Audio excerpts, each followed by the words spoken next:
नमस्कार दोस्तों, हम फिर से लेकर आ चुके हैं आप लोगों के लिए शाम की सभी ताज़ा और बड़ी खबरें। फटाफट अंदाज में एक एक कर बताएंगे आपको आज देश और दुनिया से क्या बड़ी खबरें निकलकर सामने आ रही हैं। लेकिन उससे पहले दोस्तों एक नजर डालेंगे सुर्खियों पर। प्रधानमंत्री नरेंद्र मोदी को लगा बड़ा झटका। जी हाँ, आपको बता दें कांग्रेस में हो गई कांग्रेस की कर्नाटक में बल्ले बल्ले, भाजपा के छूटे पसीने। वहीं पर अगली बड़ी खबर में हम आपको बताएंगे दोस्तों, रामनवमी पर भड़काऊ भाषण देने वाली काजल हिंदुस्तानी पर कांग्रेस का हमला। बोले बीजेपी और वीएचपी की नेता है ये लोग ही देते हैं इसको बढ़ावा। वहीं पर अगली बड़ी खबर में हम आपको बताएंगे आरजेडी नेता तेजस्वी यादव ने दी दोस्तों इफ्तियार पार्टी में दिखाई दिए कई दिग्गज चेहरे। बताएंगे आखिरकार ये इफ्तियार पार्टी क्यों दी गई थी। वहीं पर अगली बड़ी खबर में हम आपको बताएंगे दोस्तों, दरअसल आपको बता दें पूरे शहर में आंदोलन करेगी कांग्रेस, पूरे राज्य में। जी हाँ, आपको बताएंगे अलग अलग राज्यों में कांग्रेस का होने वाला है देशव्यापी आंदोलन। क्या है इसकी वजह ये भी बताएंगे आपको। वहीं पर अगली बड़ी खबर में हम आपको बताएंगे झारखंड के जमशेदपुर में दोस्तों फिर से भड़क गई हिंसा। दो गुटों में जमकर चले पत्थर, कई जगहों पर उपद्रवियों ने दुकानों को भी जला दिया। वहीं पर अगली बड़ी खबर में हम आपको बताएंगे ओवैसी का बीजेपी के ऊपर बड़ा हमला। बोले जानबूझकर बीजेपी देश के इतिहास को मिटाना चाह रही है, वो मुगलों को हटाकर देश में से चैप्टरों को क्लोज करना चाह रही है। वहीं पर अगली बड़ी खबर में हम आपको बताएंगे दोस्तों, दरअसल आपको बताते चले नीतीश कुमार का बीजेपी के ऊपर बड़ा हमला। बोले फिलहाल यही लोग भड़काते हैं दंगे, यही लोग है दंगा पार्टी। वहीं पर अगली बड़ी खबर में हम आपको बताएंगे दोस्तों, दरअसल आपको बता दें कर्नाटक में हुई मौत इदरीस पाशा की, अब तक नहीं मिला इंसाफ। जी हाँ, बताएंगे कैसे है। आरोपी तो पकड़े गए हैं पर अब तक कोई कार्रवाई नहीं हुई है।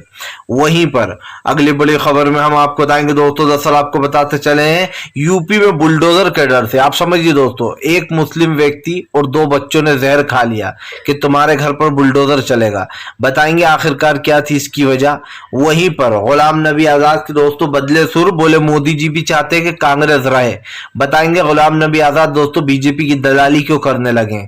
तो सारी खबरें फटाफट अंदाज में देंगे, एक एक कर देंगे। फिलहाल खैर चलिए बढ़ते हैं सबसे पहली और सबसे बड़ी खबर की ओर। दरअसल दोस्तों आपको बताते चले प्रधानमंत्री नरेंद्र मोदी के ऊपर गरजी कांग्रेस। बोले अडानी को मत बेच देना कहीं। अब ये 50 साल पुराना जो टाइगरों के लिए दोस्तों जो ये पूरा प्रोजेक्ट था जिस पर इंदिरा गांधी ने बहुत मेहनत की थी, इसको अडानी को मत बेच देना। दरअसल मामला था दोस्तों कल पीएम नरेंद्र मोदी का। आप सब जानते हैं कल पीएम नरेंद्र मोदी जो है वो कर्नाटक के में गए हुए थे। कर्नाटक में जैसे ही पीएम नरेंद्र मोदी पहुंचे दोस्तों, तो कांग्रेस ने 50 साल पहले की टाइगर की ली हुई फोटो इंदिरा गांधी के साथ जो है यहाँ पर वो कर दी पोस्ट। इसमें आपको बता देते हैं कर्नाटक बंदीपुर में जो टाइगर रिजोर्ट है वहां पर पीएम नरेंद्र मोदी गए थे। वहां पर उन्होंने हाथियों को गन्ने वन्ने खिलाए और वही फोटो जीबी वाले काम करे, अलग अलग फोटोज खिंचवाए। जिसके बाद कांग्रेस बीजेपी के ऊपर हमलावर हो गई। आपको बता दें कांग्रेस ने तंज कसते हुए कहा कि ये जो टाइगर प्रोजेक्ट था 50 साल पुराना, अब इसका क्रेडिट भी खुद मत ले लेना।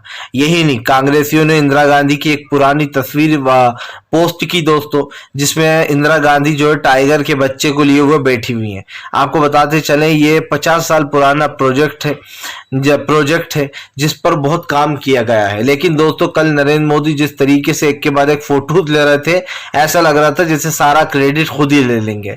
प्रधानमंत्री के ऊपर राहुल गांधी ने गरजते हुए कहा कि जो काम 50 साल पहले कांग्रेस ने किया था अब उसका क्रेडिट भी खुद लेने लगे कांग्रेस। यही नहीं दोस्तों, राहुल गांधी ने लिखा कि अब कहीं ये भी अडानी को मत बेच देना पूरा का पूरा। आपको बताते चले दोस्तों कर्नाटक का ये बहुत मशहूर है बंदीपुर का।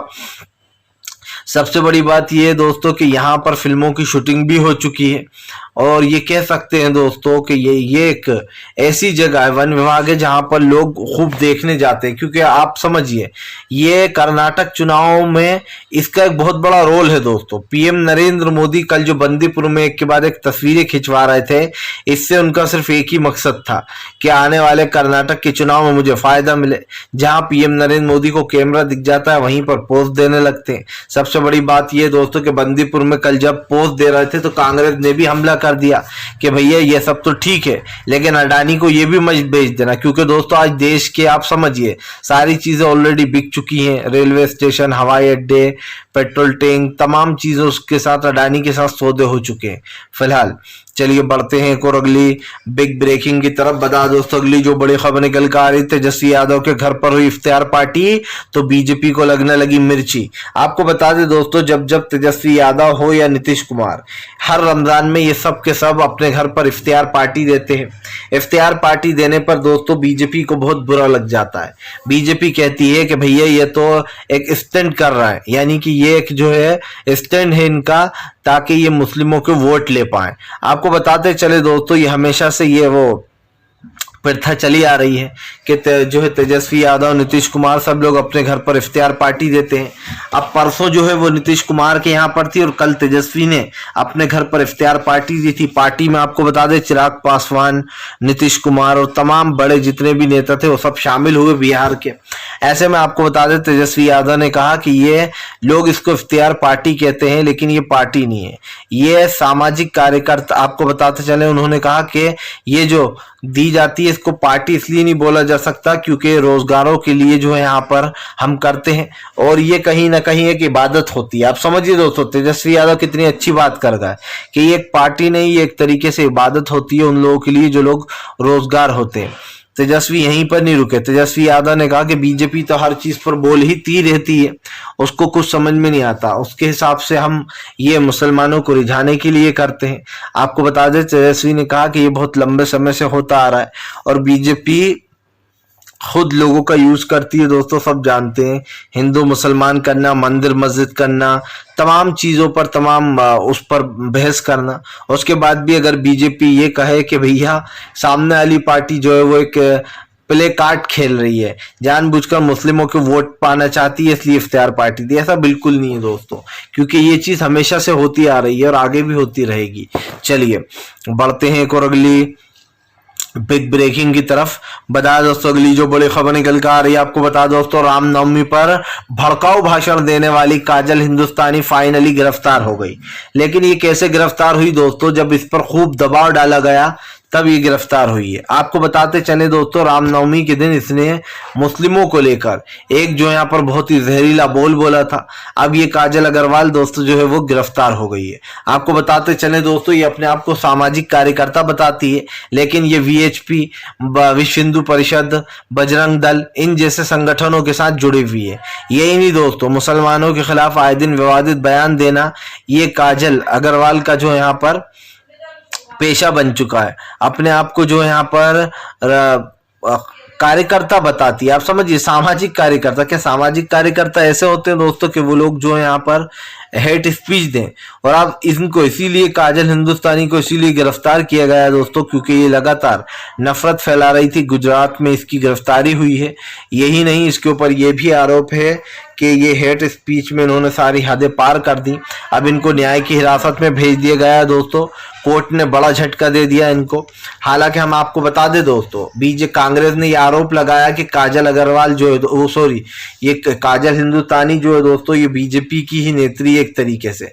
बीजेपी, विश्व हिंदू परिषद दोस्तों ये लोग ही इसे यूज करते हैं।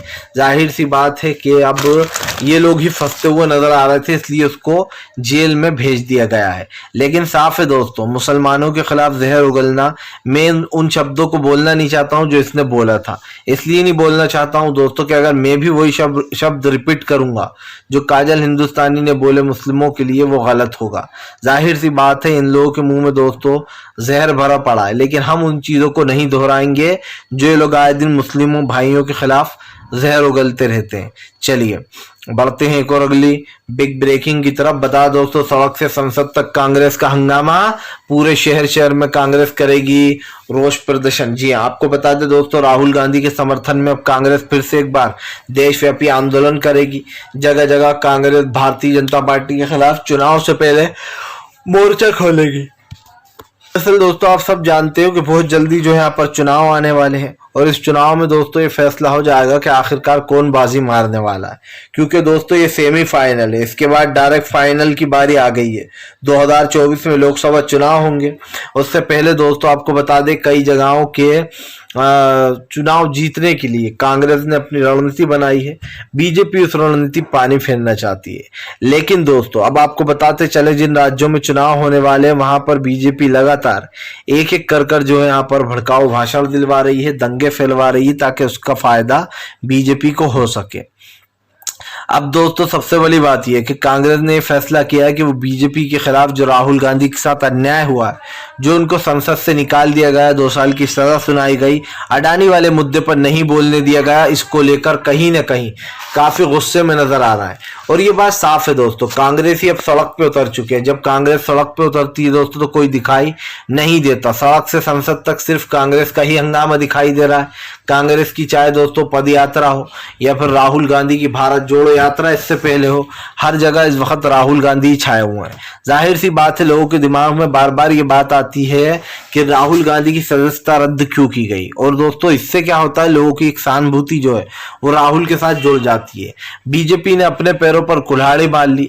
न सिर्फ कांग्रेस सड़कों पर उतरी है दोस्तों, बल्कि बीजेपी ने उन तमाम मुद्दे पर बीजेपी को घेरा है जिस मुद्दे से बीजेपी भागती है। सबसे बड़ी बात यह है कि पूरे देश में आज प्रदर्शन हो सकता है राहुल गांधी के नाम पर। चलिए बढ़ते हैं एक और अगली बिग ब्रेकिंग की तरफ। बता दोस्तों अगली जो बड़ी खबर निकल कर आ रही है, आपको बताते चले दोस्तों, असदुद्दीन ओवैसी का बीजेपी के ऊपर बड़ा हमला। बोले इतिहास के साथ छेड़खानी करना चाहती है बीजेपी, उन तमाम चैप्टरों को हटा देना चाहती है जिससे कि बच्चों को नॉलेज मिलता है, जिससे वो जान पाते हैं कि हमारे देश का इतिहास क्या है। आपको बता दें दोस्तों, सिलेबस से एक एक कर सारे के सारे मुगलों के चैप्टर हटा देना, मुगलों के साथ साथ गांधी जी और नाथूराम गोडसे का चैप्टर हटा देना, इसको लेकर कांग्रेस समेत तमाम विपक्षी दल बीजेपी के ऊपर हमलावर है। दरअसल दोस्तों बीजेपी धीरे धीरे कर हमारे देश का इतिहास मिटा रही है। आप समझिए दोस्तों, बीजेपी जब किताबों से ये सब ही मिटा देगी तो फिर किताबों में पढ़ने लायक रह क्या जाएगा, जब लोगों को नॉलेज ही नहीं मिलेगा कि आखिरकार हमारे देश का इतिहास क्या है, कैसे हमारे देश में मुगलों ने राज किया था, उन्होंने क्या हमारे देश से लिया कि सिर्फ हमारे देश को देकर गए। और उन्होंने दोस्तों बहुत अच्छी अच्छी उपलब्धियां भी की, देश से मुगल कुछ लेके नहीं गए, सिर्फ देके ही गए हैं। यही नहीं दोस्तों, आप हुमायूं के बारे में कैसे छुपाओगे, अकबर के बारे में कैसे छुपाओगे, शाहजहां के बारे में कैसे छुपाओगे। ये चीजें तो बनी है, लाल किला बना है, ताजमहल बना है, और ये चीजें दोस्तों आप समझिए इतिहास की ही निशानी है। बीजेपी इन्हें तो नहीं मिटा सकती, इन्हें तो ध्वस्त नहीं कर सकती। यही नहीं, इतना बड़ा चैप्टर जो कि आप समझिए मुगलों से भी हटके अगर हम बात करें, नाथूराम गोडसे का चैप्टर जिसने गांधी जी को दोस्तों गोली मार दी थी, उस चैप्टर को बीजेपी ने हटा दिया। क्यों? ताकि आने वाली जो पीढ़ियां है दोस्तों उस चैप्टर को पढ़ ना पाए। लेकिन शायद दोस्तों नरेंद्र मोदी ये भूल गए कि अभी ये भले ही सत्ता में है, आने वाले समय में जब कांग्रेस की सरकार होगी वो फिर से इन चैप्टरों को डलवाएगी। क्योंकि जिन किताबों से दोस्तों आप समझिए ज्ञान मिलता है, जिन चीजों से इंसान को समझ में आता है कि हमारे देश का इतिहास क्या था, वही मिटाई जा रही है। ओवैसी ने जमकर भड़ास निकाली और बीजेपी को तुष्टीकरण वाली राजनीति बताया है। चलिए बढ़ते हैं एक और अगली बिग ब्रेकिंग की तरफ। बता दोस्तों अगली जो बड़ी खबर निकल कर आ रही है, संजय सिंह का बीजेपी के ऊपर बड़ा हमला। बोले फिलहाल एनसीपी हो या फिर कांग्रेस, तमाम पार्टियां एक साथ हैं। आपको बता दें संजय सिंह ने कहा कि फिलहाल जेपीसी की मांग से लगातार भाग रही है बीजेपी, अडानी के घोटाले को छुपाने के लिए 10 झूठ बोल रही है। आपको बताते चले दोस्तों, संजय सिंह ने बीजेपी के ऊपर आरोप लगाया कि वो अडानी को बचाने का काम कर रही है। यही नहीं दोस्तों, बीजेपी लगातार ये बात सच भी है कि अडानी को बचाने के लिए तमाम वो हथकंडे अपना रही है जो वो अपना सकती है। दोस्तों मैं पूछना चाहता हूं कि अडानी आखिरकार है कौन? क्या प्रधानमंत्री नरेंद्र मोदी को भी यही लगता है कि अडानी देश बन चुका है, या फिर अडानी को देश मान लिया है? आप समझिए, जब बीजेपी के नेता ये कह दे कि अडानी पर हमला यानी कि देश पर हमला है, तो बीजेपी की सोच क्या होगी? मैं जानता हूं ये बात 10 बार हो चुकी है दोस्तों, लेकिन ये बात उठ ही रही है ना। आप जेपीसी की मांग को मान नहीं रहे हो, आप विपक्ष को बोलने नहीं देते सदन में, सड़क पर विपक्ष आता है तो उनको उठवा लेते हो। तमाम बातें हैं कि आप ना संसद पे बोलने देते हो, ना सड़क पे बोलने देते हो, और ऊपर से बेशर्मी देखिए कि बीजेपी के नेता ही वो लोग हैं दोस्तों जो बार बार कहते हैं कि लोकतंत्र को जिंदा रखने के लिए विपक्ष का होना बहुत जरूरी है, विपक्ष को बोलने देना चाहिए। तमाम वो बातें जो कि कान के सर के ऊपर से निकल जाती है, जो ना आपके समझ में आती है ना मेरे। क्योंकि बीजेपी कहती तो बहुत कुछ है दोस्तों, लेकिन करती कुछ नहीं है। देश में लोकतंत्र की हत्या करना, नरेंद्र मोदी धीरे धीरे कर बोलने वाले लोगों को उठवा रहे हैं, उनके चैनल बंद करवा रहे हैं, तमाम चीजें हो रही हैं दोस्तों। तमाम तुष्टीकरण की जो राजनीति है वो बीजेपी करती है। कांग्रेस अगर सड़कों पर उतर जाती है, मोदी सरकार की पोल खोलती है, तो कांग्रेस के नेताओं के ऊपर भी मुकदमे दर्ज हो जाते हैं। और अब तो ऐसा लगने लगा है दोस्तों कि कोई भी अगर कुछ बोले तो उसके ऊपर झूठा मुकदमा दर्ज करा दो। ये बीजेपी का काम बन चुका है। चलिए बढ़ते हैं एक और अगली बिग ब्रेकिंग की तरफ। बता दोस्तों अगली जो बड़ी खबर निकल कर आ रही है, आपको बताते चले दोस्तों, भारतीय जनता पार्टी को लगा एक और बड़ा झटका। जी हां, आपको बताते चले तेजस्वी यादव ने बीजेपी के खिलाफ खोल दिया मोर्चा। बोले जहां जहां हिंसा हो रही है वो नॉन बीजेपी राज्य हैं। आपको बता दें दोस्तों, जहां पर भी बीजेपी कमजोर है उन राज्यों में लगातार दंगे भड़का रही है। तेजस्वी और नीतीश बीजेपी के ऊपर हमलावर हो गए। सबसे बड़ी बात यह है दोस्तों कि इस बात में 100% सच्चाई है। आप देखिए झारखंड में बीजेपी कमजोर है, वहां पर भी आज फिर दंगा हो गया। जी हाँ, अगर आपको पता ना हो तो बता दूं कि आज फिर से झारखंड में जो यहाँ पर 2 गुटों में पत्थरबाजी शुरू हो गई। बताया जा रहा है 2 गुटों में पत्थरबाजी, इतनी पत्थरबाजी चली दोस्तों कि फिलहाल वहां पर झारखंड में धारा को लागू करना पड़ा 144।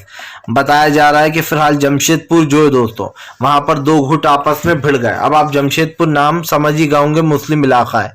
जमशेदपुर के इलाके में दोस्तों 2 गुट आपस में भिड़ गए, जहां पर उपद्रवियों ने दुकानों में आग लगा दी और पत्थर बरसाए। दोस्तों आपको बता दें, अभी एक सामने निकल कर आया है एक पैटर्न। इस पैटर्न में पता चला है कि जहां जहां हिंसा फैलाई गई है दोस्तों, वो एक पैटर्न के तहत फैलाई गई है। मतलब कि दोस्तों किसी ने सोची समझी सुनियोजित तरीके से ये दंगे कराए। और अब आप अच्छे से जानते हैं कि इसका फायदा किसको होगा, बीजेपी को होगा। इसीलिए बीजेपी के ऊपर यह आरोप लग रहा है कि इन तमाम राज्यों में जहां जहां दंगे फैल रहे हैं ये बीजेपी करा रही है। और दोस्तों ये आज से आरोप नहीं लगता है बीजेपी के ऊपर, जब से राजनीति तब से यह आरोप लगा है कि बीजेपी सत्ता को हासिल करने के लिए दंगे कराती है। जब वो सत्ता में नहीं होती है तब भी जगह जगह दंगे कराती है, इसीलिए ताकि सत्ता में आ जाए। और अब ये आरोप दोस्तों कहीं ना कहीं सही साबित होते हुए नजर आ रहा है। मुझे तो एक चीज समझ में आ गई कि भारतीय जनता पार्टी की जो असलियत है दोस्तों वो जनता देख रही है। आप खुद देख सकते हैं कि तमाम बातें जो की जाती हैं उनका कोई मतलब नहीं है, ना कोई मकसद है। इस चीज पर जो बीजेपी कान खड़े कर कर बोले दोस्तों कि हाँ भाई हम सही कर रहे हैं, समझ में ये नहीं आता कि आखिरकार ये हो क्या रहा है।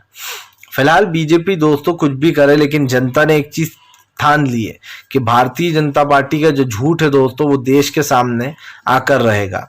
चलिए बढ़ते हैं एक और अगली बिग ब्रेकिंग की तरफ। बता दोस्तों अगली जो बड़ी खबर निकल कर आ रही है, आपको बताते चले दोस्तों, कर्नाटक में भारतीय जनता पार्टी को लगा बड़ा झटका। आपको बता दें कर्नाटक में कांग्रेस के सामने दोस्तों बीजेपी के पास उतारने के लिए कोई चेहरा नहीं। दरअसल दोस्तों पिछली बार तो बीजेपी ने इन पिन पोरे तीन करके कांग्रेस की सरकार गिरा दी और एमएलएस को खरीद लिया। लेकिन दोस्तों अब चुनाव लड़ने के लिए कांग्रेस के पास कोई भी दिग्गज चेहरा नहीं है। सबसे बड़ी बात यह दोस्तों कि सबको पता है कर्नाटक में बीजेपी के भ्रष्टाचार का खुलासा हुआ, एक बार नहीं 3 बार हुआ। सबसे पहले दोस्तों येदियुरप्पा जो कि सबसे पहले सीएम है कर्नाटक के, आप समझिए साल में 3 लोग बदल गए। येदियुरप्पा के खिलाफ दोस्तों कैसेट वाला जो मामला निकल के सामने आया था उसमें वो बुरी तरीके से फंस गए, बीजेपी ने उनको हटा दिया।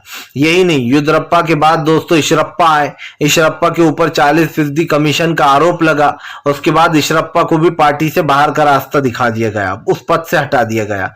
उसके बाद आए दोस्तों विश्वराज बॉम्बई। विश्वराज बॉम्बई के आने के बाद दोस्तों कर्नाटक में हिंसा फैली, कभी हिजाब विवाद पर, कभी हिजाब पर कि हिजाब कॉलेजों में नहीं पहनने दिया जाएगा और तमाम तरीके की बातें। देखिए दोस्तों कौन क्या पहनेगा कौन क्या नहीं पहनेगा ये किसी को डिसाइड करने का अधिकार नहीं है, उसके पास राइट नहीं है। भाई ये अपना व्यक्तिगत फैसला है, कौन क्या पहनना चाहता है वो पहन सकता है, सिंपल सी बात ये है। लेकिन जानबूझकर सरकार ने हिंदू मुसलमान किया, वहां पर भी एक तरीके से हिजाब को बहुत बड़ा बवाल बता दिया गया, जिसके बाद कर्नाटक में कई बार इस पर सवाल उठे। यही नहीं, विश्वराज बॉम्बई पे भी भ्रष्टाचार के आरोप लगे हैं, करोड़ों रुपए का घोटाला हुआ है और इसीलिए दोस्तों कर्नाटक में बीजेपी का आना नामुमकिन। ये समझिए कि कांग्रेस फिर से इतिहास रचेगी और कांग्रेस की कर्नाटक में सरकार बन रही है। फिलहाल वीडियो अच्छा लगे तो लाइक करें, चैनल पर पहली बार